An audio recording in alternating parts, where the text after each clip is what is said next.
Hello and welcome back once again, Boomers. Today we're taking on Colonel Gearheart, so it's a bit of a change of pace from what we're used to with Dr. Terra. This is the second time we're facing up against this kind of base. It's a lot more difficult than the first time we faced it. It's one of the new ones as well, but this one we should be able to beat it. My first two attacks were rather bad, to be honest. You can do what I've done in the two attacks in one attack. So I used worries. My worries were level 18, 64 of them. Everything will be down below in the description, as well as me boosting my Gunboat engine masterpiece and my troop damage masterpiece as well. So we used our worries for our first two attacks, so let's go ahead and have a look at what I did there. If we go over to the war factory, view the battle. So this base has over 1 million, I think, health in terms of if you include the shield in there as well. What I do is just to drop my warriors over here onto this little supply point. Some of them do go around a little bit strangely though, but probably would have been better if I flared right away. I remembered to actually go ahead and get rid of all of these mines a little bit too late. Usually I drop critters, but I didn't drop critters this time. I used a barrage instead because I forgot that I needed to clear out those mines, which was very silly of me. But it's pretty simple flaring and smoking our warriors there. Unfortunately, I did not shock this shock launcher here, and that was what really killed this attack. It managed to stop so many of my warriors that they only managed to get one shield. So that was definitely very, very sad, to say the least. Pretty much an attack wasted. I mean, I could have done that in one attack, getting both of these two shields.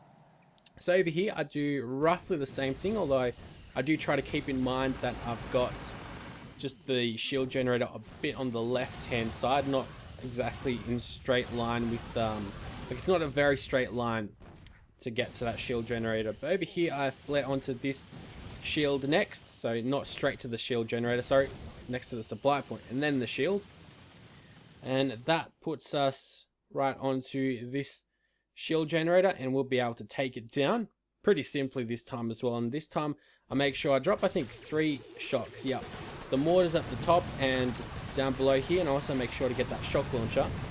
My warriors keep on attacking everything. They do get some supplies, 1 or 2, and I just send in like a couple of artillery and barrages around to the headquarters, just to make it a little bit simpler for what will be this attack, the one that we're doing live, of course. So here is the time where we make it or break it. I know I'm able to actually beat this stage just off my Zookas. They're level 20 now. We've of course got our troop damage boost as well. The rewards today are, well, they're alright. Nothing too good apart from the stone. Stone can definitely come in handy. Alright, so over here, let's have a look at what we've got to worry about. So we've got these laser beams right at the start of the stage. That can be a bit of a worry. So we're going to have to shock them. We'll also have to shock these rocket launchers. They have a massive range. So this stage is a little bit more difficult than it was, I think, 2 weeks ago when we faced up against this one, because there doesn't seem to be a real blind spot up around here. Last time what you could do is just destroy all these cannons and these damage amplifier, which seems to be in the exact same position. You could destroy that and then be in a blind spot when you're attacking the headquarters. This time though, the rocket launcher and the laser beams stop that. Alright, so then I'll also go ahead and try to shock the shock blaster and doom cannon, and also particularly get that laser beam. Not so much the shock blast, it's not too much of a worry.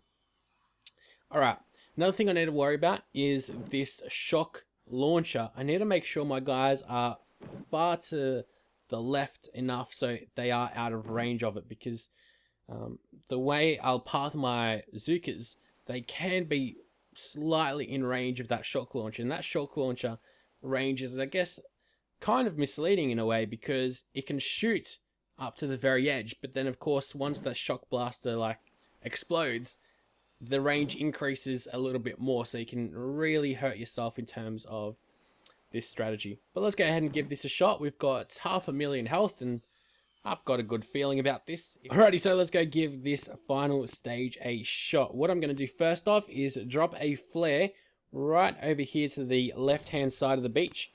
Then I'll drop 1 smoke, and then I'll drop about 3 boatloads of Zookas. Then we'll drop another 3 smoke up to the final flare, and then all our guys will clump up nice and together right over here. Fantastic.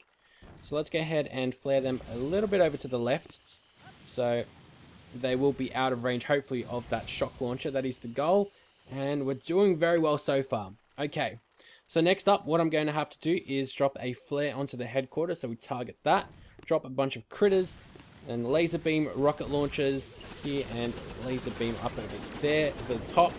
Alrighty, let's go have a look at how we're doing. This is looking mighty fine.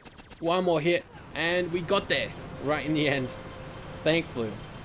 That was definitely very difficult. I didn't really get to explain what I was doing all that well.